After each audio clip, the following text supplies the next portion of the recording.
Welcome to R five TV news. Tirupati జిల్లా Renigunta police station పరిధిలో వాహన తనిఖీల సందర్భంగా అక్రమంగా తరలిస్తున్న ప్రభుత్వ పీడీఎస్ రేషన్ బియ్యాన్ని CI Jayachandra, SI Srinivasulu police సిబ్బంది పట్టుకున్నారు. వాహనం గోదాంలో కలిపి మొత్తం 226 బస్తాల్లో 11,120 కిలోల బియ్యం స్వాధీనం చేసుకుని ముగ్గురు నిందితులను అదుపులోకి తీసుకున్నారు.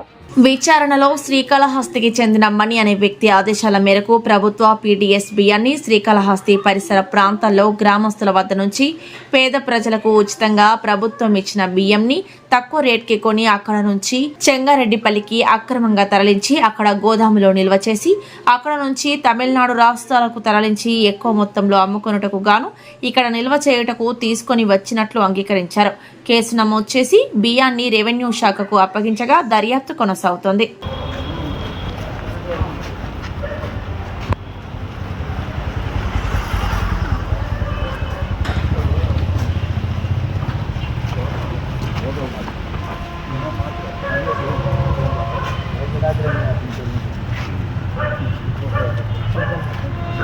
ముందుకన్నా వెనక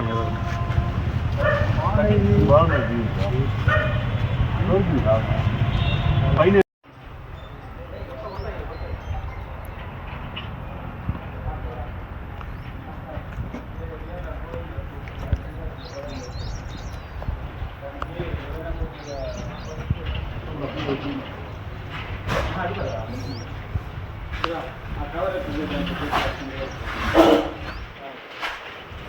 కవర్ ఉందా